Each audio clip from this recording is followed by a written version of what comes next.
Hey, what's up guys?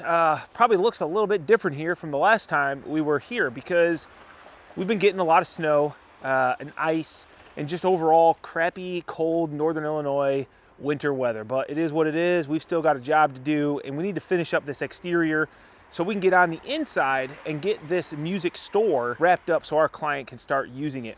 What we're gonna do today is we're gonna work on these porch ceilings because we can't really get up on this roof. The porch is covered in snow. There's ice all over the building, and we can't really effectively do the siding right now. We gotta let it warm up and melt some of that off, which it should be doing over the next couple days.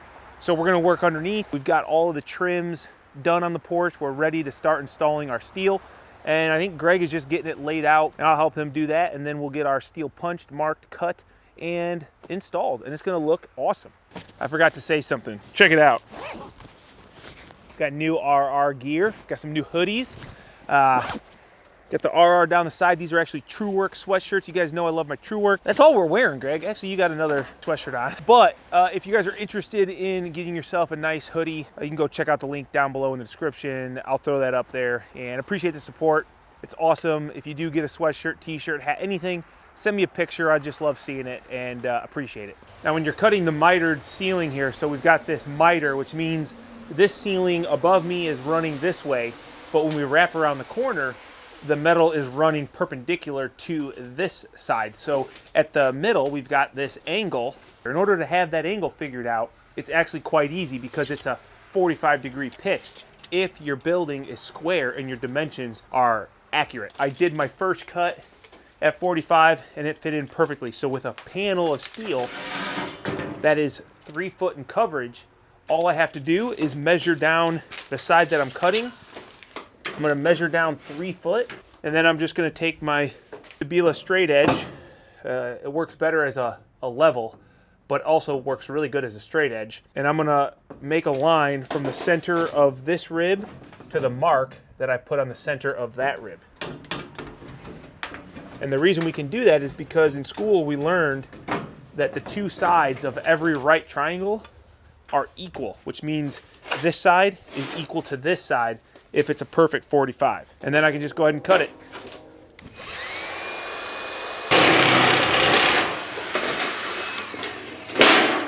Now see how we did. We'll go ahead and put them in and see if they all fit. Now I know I'm probably gonna get at least a handful of people asking me what winter gloves I'm wearing, what's the pants you're wearing, what do you do to stay warm because it's cold out. And trust me, I understand that. I am constantly on the lookout for good warm weather gear. These gloves, first time I've used them out on site in the winter, are the new Speed Knit from Mechanics Wear. And they're pretty darn comfortable. I don't know how they'll hold up to the wear and tear. So they're not, I don't believe that they're a cut level glove. So a lot of times we use those Milwaukee cut level 3 gloves. Those work really well, but the problem with them is they have a liner inside that when your hands sweat and get wet, it comes out with your hand, and that gets really annoying. I love the gloves, but I absolutely hate the liner.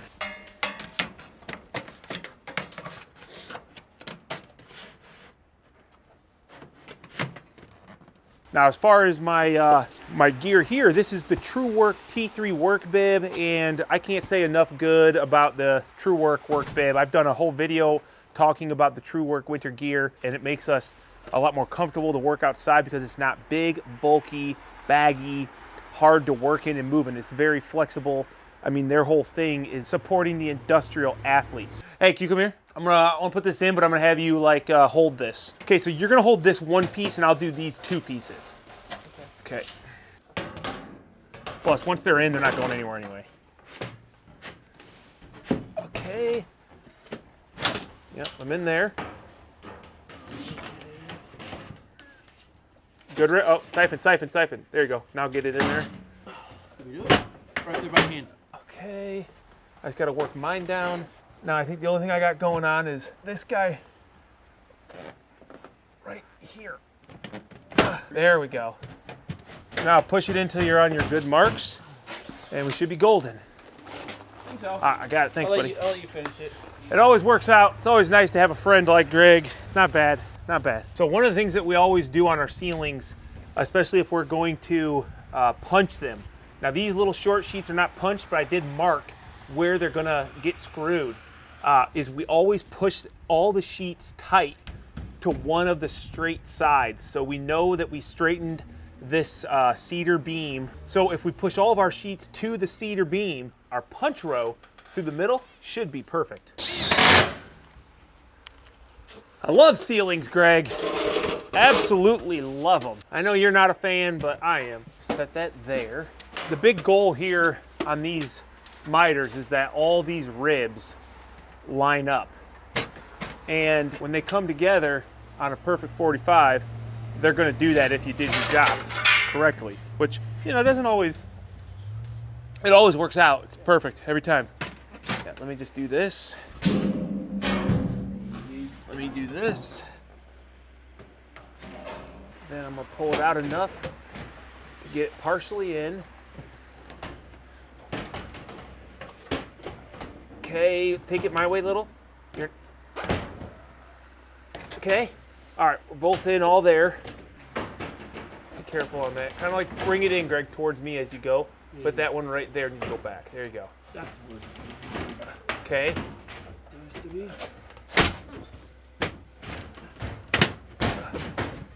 All right. Thanks, buddy. Okay. Yeah. How do our miters do? Yeah, they're not bad. All right. Look like we've done it a couple times.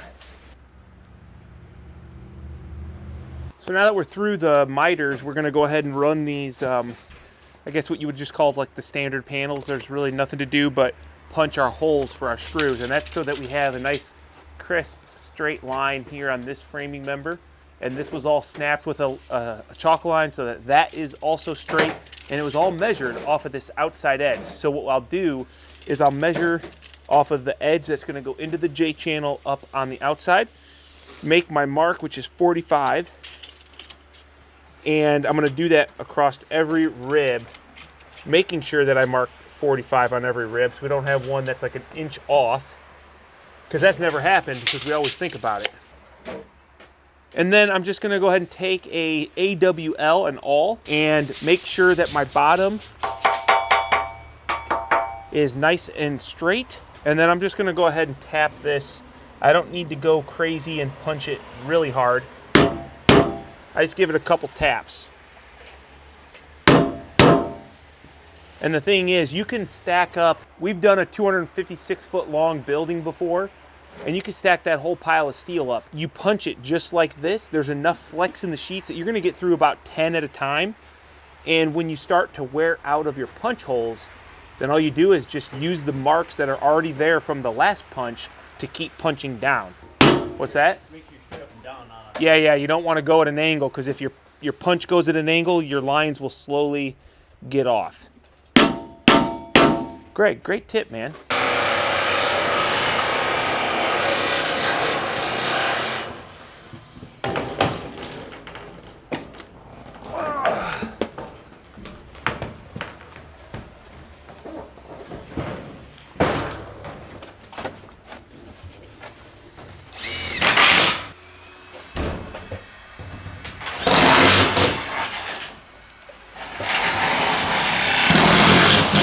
I tell you what, man, working always gets me warmed up. I feel good now. Heat's in the tools, Greg.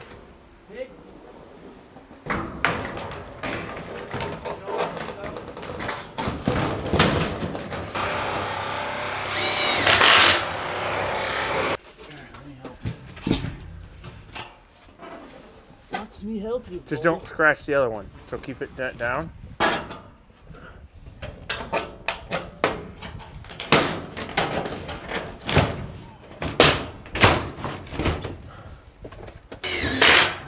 Thanks for all your help.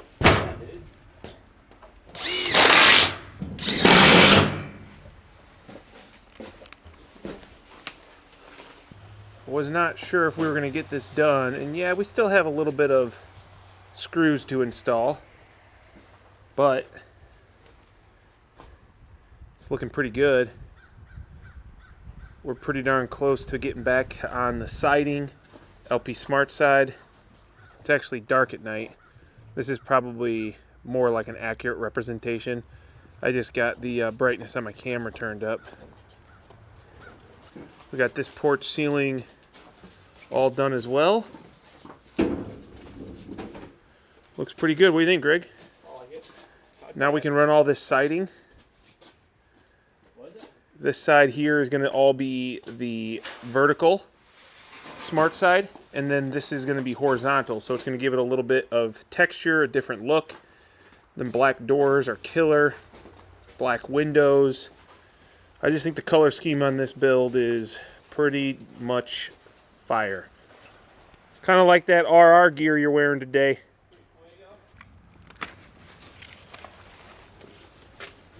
Now there's a lot of different ways you can tack this up.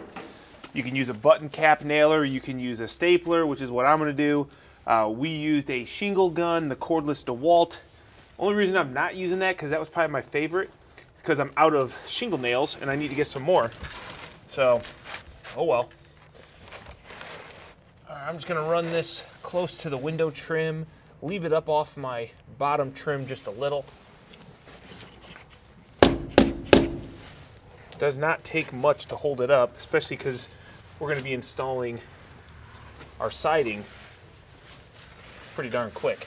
Now, I'm not too concerned about actual moisture getting underneath the siding down here, but it's still a precaution that you have to take with the LP vertical siding. They state that it's required. I think I need a new knife blade altogether. Nope, it's okay.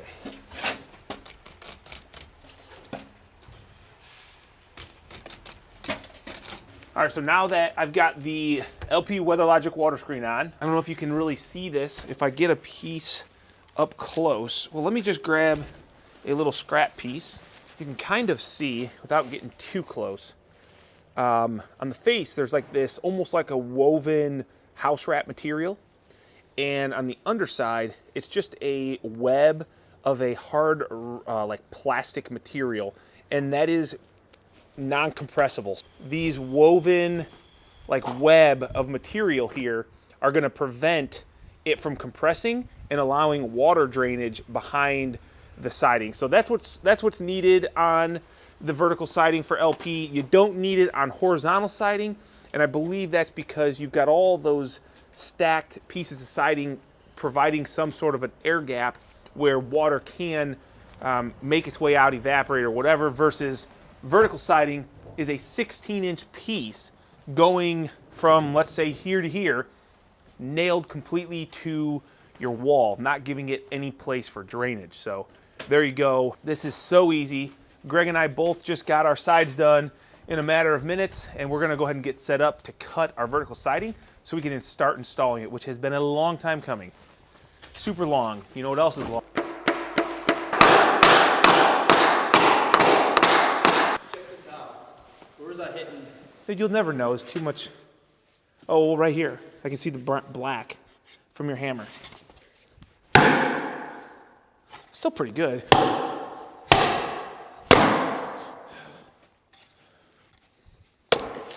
But you know what? This would burn. Fiber cement doesn't burn. Oh, yeah. You're right.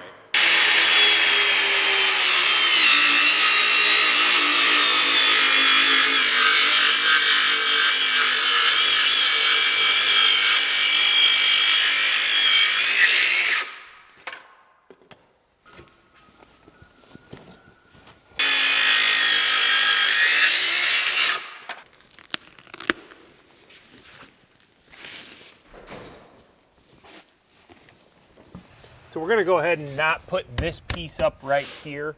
So this piece, we've still got to figure out exactly how we're gonna do all these details up on this gable end of the porch. And we gotta get some work done up top, but we can't. We got snow coming down on us. There's snow on the upper porch roof, and it's just not the best situation to do that. So luckily, with the vertical siding, we can just skip this piece. We'll make sure that the next piece is exactly where it's supposed to be, so that when we want to do this piece, we'll just come in, cut it, put it on. So Greg's grabbing a couple scraps and we'll get it laid out for the first one. I think, check this out, my guy. Just like we planned it. 24 foot from the end, that's a perfect. Definitely, yeah. Yep. So 55 and a half. You said pencil there? No. You did? this. Oh, This is 3/8. So the nice thing about the siding is it's the same dimension as your spacer. Pretty good? I think so. Okay.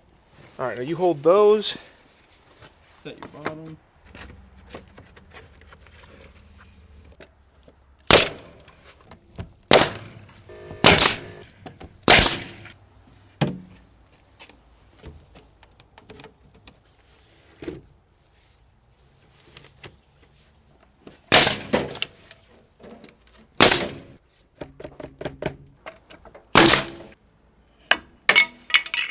Oh, man.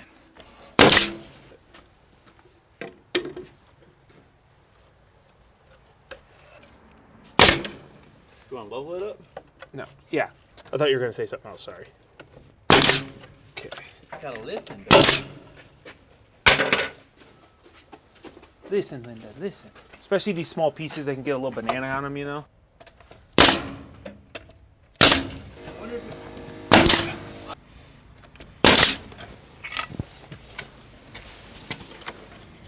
Is that the perfect gap? It could be a... Well, I think we shoved it in there to open a little bit.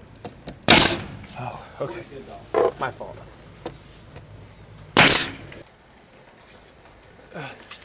We'll go 13.5. Now, one thing you'll notice here is with the vertical siding, the trim is not done around the window, but before we put the siding on and before we do our water screen, we do have a head flashing over top of the window, and that is also tape sealed into the WeatherLogic. And if you're not using WeatherLogic or you're not using another product like that, maybe Zip, or I think Georgia Pacific makes one, and you're using a traditional house wrap system, you're going to want that flashing up underneath your house wrap. You're going to want it tape sealed. Then you're going to run your water screen. Then you're going to run your siding. And then we're going to run our trim over top of all this with another head flashing detail. You guys might have remembered it on the other side where we did some windows on the vertical siding. I'll show it to you, even though I'm not worried about it. If I get water coming through the top of this window, I've probably got some serious issues on my hands. But we're still going to do it the way that they want you to do it.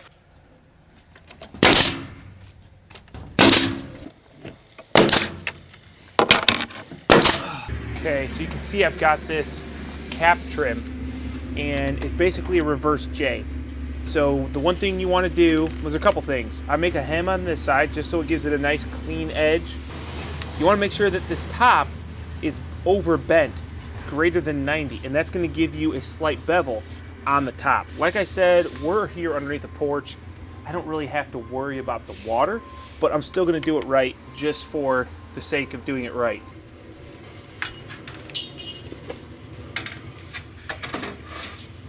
So now, if my dimensions are correct, hopefully they are, I can go ahead and put this on.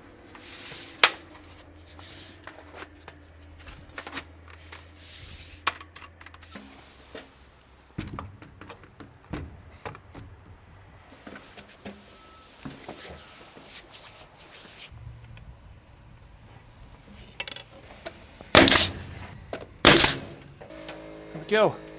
Ready for caulk, but we ain't gonna do that right now. Touch up paint in some spots, should be good to go. All right, now we have the outside corner piece, and these are pre-assembled by LP, which is kind of nice because I don't have to do it. But where we cut it down, we went ahead and obviously did some touch-up paint, and this is gonna be as easy, if I did my measurement right, is just pushing it up snug, and I'm just barely overhanging my wall siding just a little bit. And then I'm going to do a 1 foot alternating pattern on these.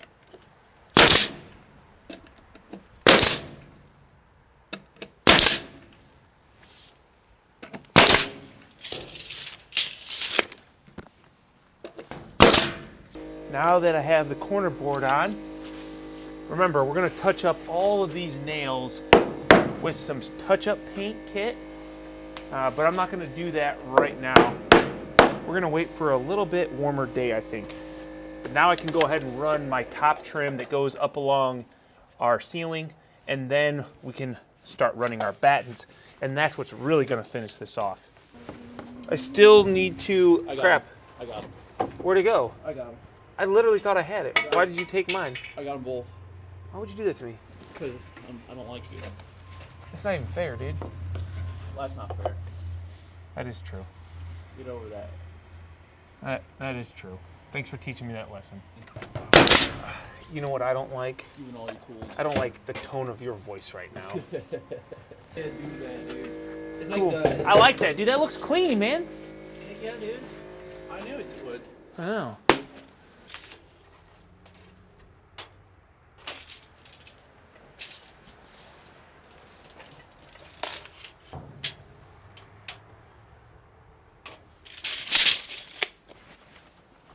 Cool.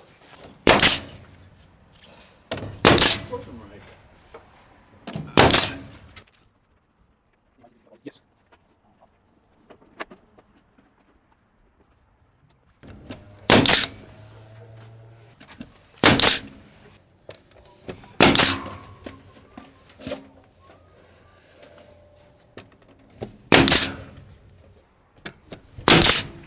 I'm just using the Stabilo level, not to check level, we've already done that. It's just to straighten out the batten to make sure that from the bottom to the top, it's running as straight as possible. From the bottom to the top.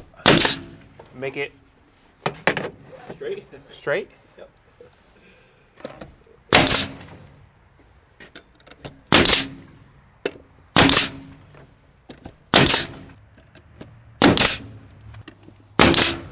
All right, I know it's impossible to actually hide this. See, my piece of siding here was cut a little short. And you might be thinking, oh my God, Kyle, are you gonna leave that there?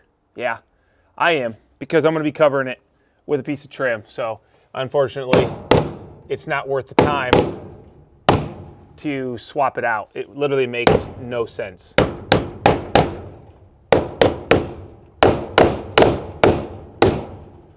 Make sure all my nails are sitting good.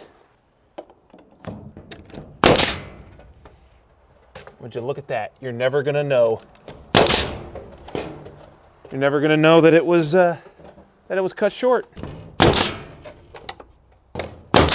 First, we got to get this door trimmed out, so I'll work on that next.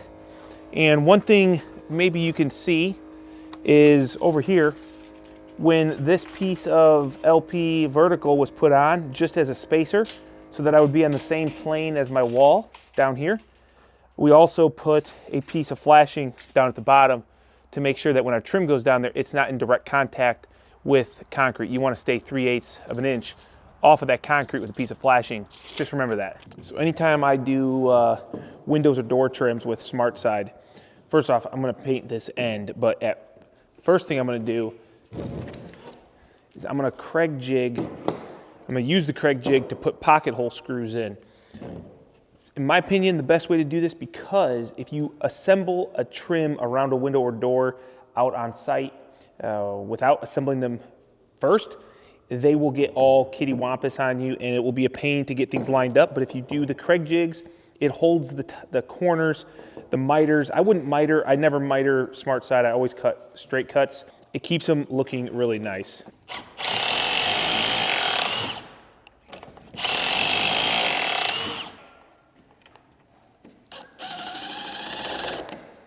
So make sure the surface underneath is nice and free of debris.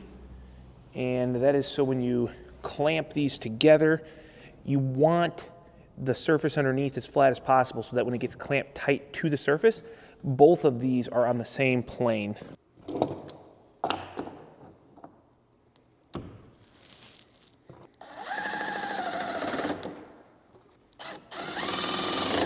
And we're just gonna go ahead and hit this end with some of this paint.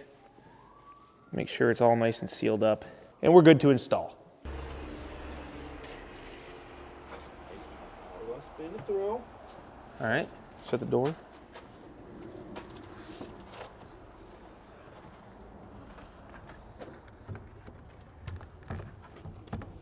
Okay, I'm all the way tight, so you should have a gap up top, right? Yes. Okay, split that gap my way, and then here, put your cider up top.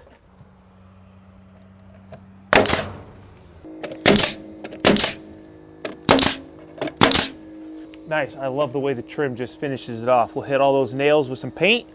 It's gonna look great. Time for some battens. Heck yeah.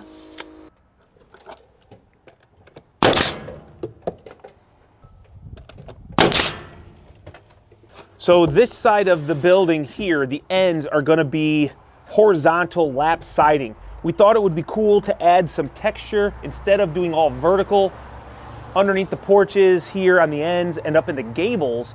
We're gonna switch it to horizontal. Now, I hope that looks good. My thought is it's gonna look cool. It's gonna add some cool dimension. And I guess at this point, we're gonna find out pretty quickly because we're ready to do this.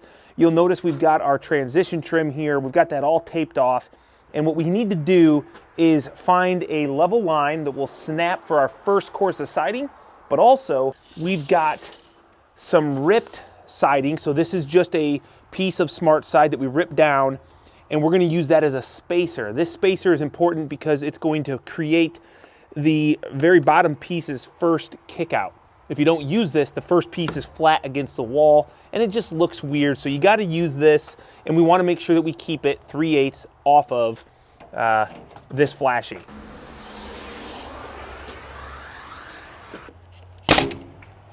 After the first piece is up, we still can't use our simple cider because we don't have that, we can't get it to fit underneath of this first piece. So we still have to, unfortunately, we still have to mark where our lap is and snap a line for one more row. You can actually mark all of your rows, but what you can also do, because this is the spacing that we're after, right here, what I can do is take my simple cider, butt it right into the top, and then make my mark. What this is gonna do is if I put the next piece at this mark on a snap line, that'll give me the exact overlap that I need. We'll hit one in the middle. Even though I've heard people say that there is a side to your SmartSide, there is no top or bottom. You can run it any way you want. So if somebody tells you that you got to run it one way or the other, they probably just don't know what they're talking about, or they're thinking of a different product. I got a mark here in the middle, right here. We're perfect. Thanks, buddy. This is our end. Okay, all ready to go? Yeah. Hopefully. This is when it gets fun because we start flying. Now we can use the simple cider. Okay, I'm good side to side.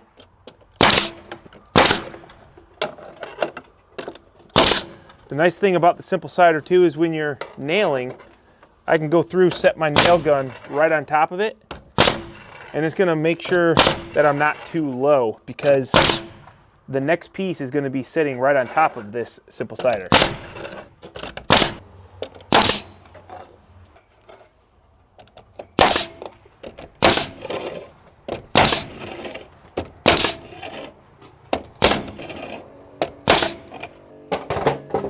This stuff really does go up pretty darn quick, especially once you get the prep work done. The actual siding, it goes up quick, and look at how clean it looks, man. It's solid. It's just gonna look this good for such a long time, man. I love it.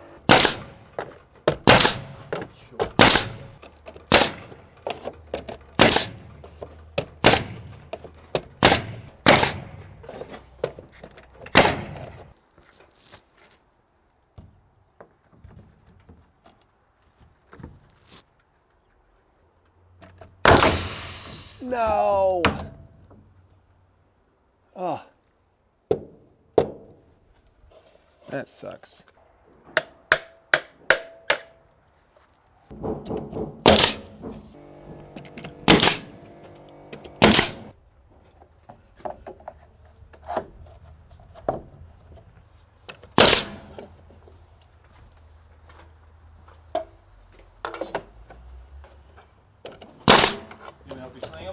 Sure, go quicker.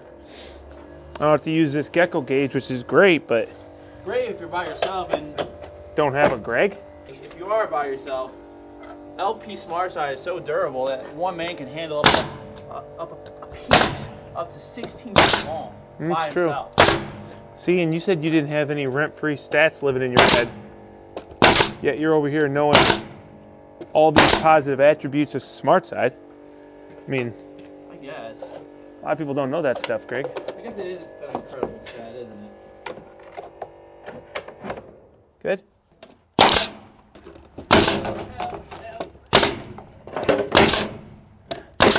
It's alright, it's pretty durable. And that goes to prove that, oh, another piece of Hardy. What a crack broke. Shout out. Not Hardy. Cement siding. Fiber siding. cement siding. We don't talk about brands in particular because Yeah, there's definitely a bunch of different brands that.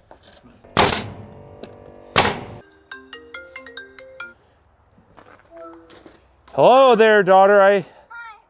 She said it was okay as long as you're okay with it. Where'd you get that sweater? Stitch Fix. Like it? Can I show Greg? Yeah. That is awesome. Greg said that's awesome. Okay.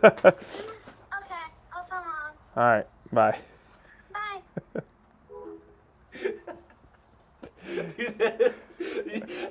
I wish I would have screen grabbed that whole thing. Was she doing the like? Was she when? Yeah, she's like twirling around She and like twirling around like around.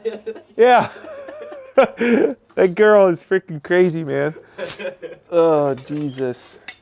Was she just? She set her camera up or something? Yeah, she probably dancing doing TikToks and who knows. Just get it close, I guess, and then I'll nail this side. Okay. Well, what do you guys think? I know I am happy to finally see the siding going up on these walls. It seems like it's been a long time coming because it has, and I just love the texture of the vertical siding with the big board and batten look here.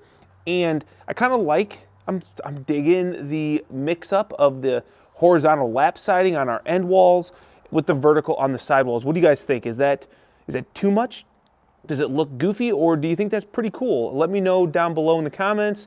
I just love the color scheme. Everything looks super clean. That's part of the LP SmartSide look, I think. It's so, I don't know, it's something about the finish, the textured cedar look, the paint finish, everything just looks so durable and clean. And I mean, it is durable. You don't have to use kid gloves when you're building with this stuff. You can rough it up. You can use it and abuse it. When you come through, hit your touch-up paint on your nail holes and stuff. It looks like $1 million. I think we're gonna have a pretty killer looking building here. So if you guys are following along, make sure you stay tuned for the next videos coming out. Hopefully we'll be wrapping up this siding, and then we'll be moving on to the interior, which we've got to frame out this whole interior. Sounds like we might be doing some SmartSide on the inside. You know, we want to look like kind of when you look through these big glass doors, I think the client's goal is so that it looks kind of like you're looking at the outside on the inside. Some real rustic looks. I don't know, it's gonna be pretty cool. I don't have that vision yet because I haven't seen necessarily what it's gonna be, and that's kind of part of the cool nature of this project. It's kind of evolving as we go. Yeah, if you guys are as excited as I am, make sure you guys do hit that subscribe button if you aren't already. And like always, I appreciate you guys hit the thumbs up. Maybe drop me a comment what you like about the building.